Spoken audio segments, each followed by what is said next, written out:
Olá! Hoje a gente vai mergulhar num mundo que é fascinante e, na maioria das vezes, totalmente invisível. O reino dos fungos. Eles estão por toda parte, convivendo com nossos animais. Às vezes, essa convivência é super tranquila, mas outras vezes, nem tanto. Vamos começar com essa provocação aqui. E se os perigos de verdade, aqueles mais sérios, não fossem os que a gente consegue ver, mas sim aqueles que estão ali, escondidos, bem debaixo do nosso nariz? É exatamente isso que a gente vai investigar hoje.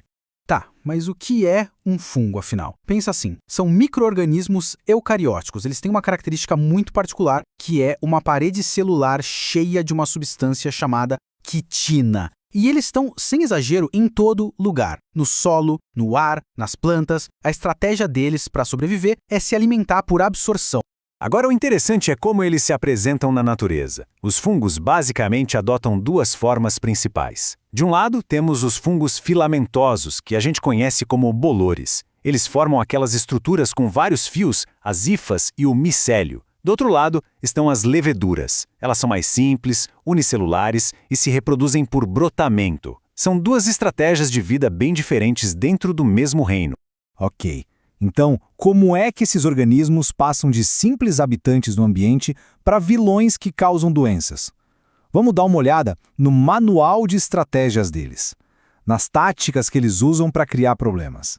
Basicamente, existem 3 jeitos principais de um fungo fazer mal a um animal. O primeiro é a invasão direta, que causa uma infecção no tecido, o que a gente chama de micose. O segundo jeito é pela produção de toxinas, as micotoxinas, que causam um quadro de micotoxicose. E o terceiro é simplesmente provocar uma reação alérgica, uma hipersensibilidade. Invasão, toxinas ou alergias. Esse é o arsenal fúngico.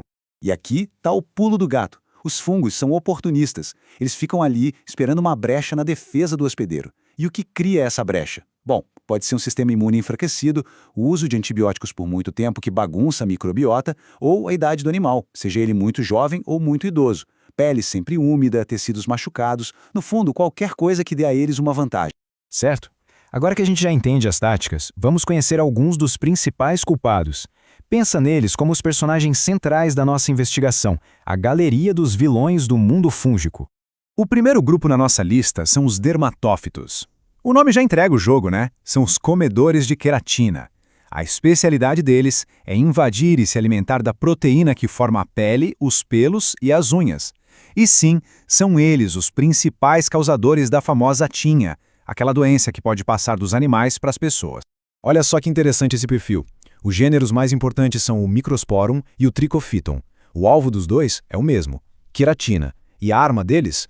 Uma forma de esporo super resistente, chamada artroconídeo. O exemplo clássico é o Microsporum canis, que afeta cães e gatos, e o Trichophyton verrucossum, muito comum em bovinos.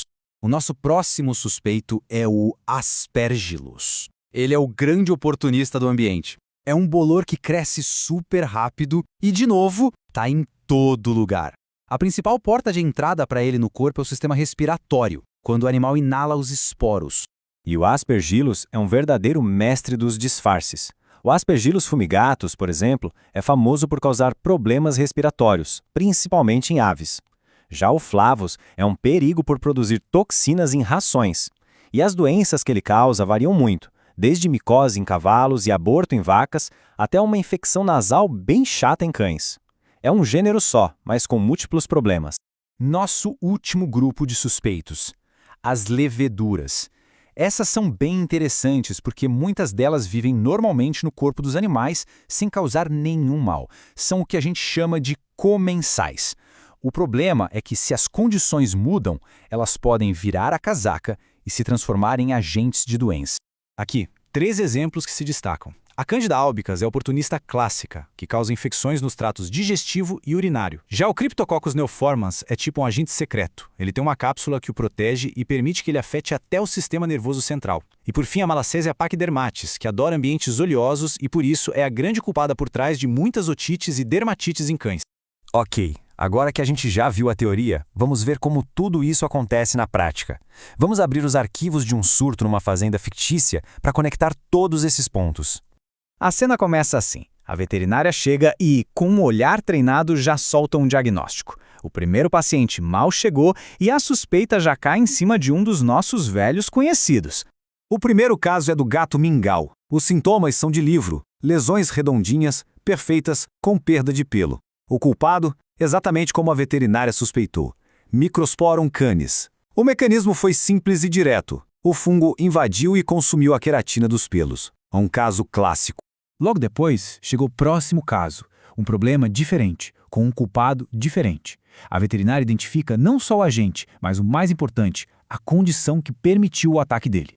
A vítima agora é o Thor, um cão.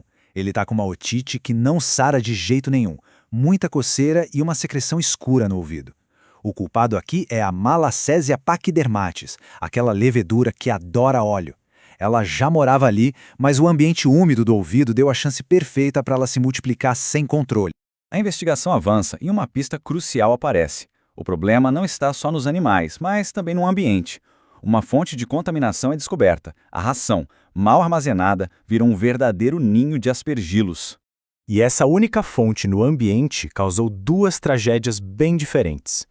As galinhas, que inalaram os esporos da ração, desenvolveram aspergilose respiratória. Já uma das vacas, que comeu a forragem contaminada, acabou sofrendo um aborto micótico.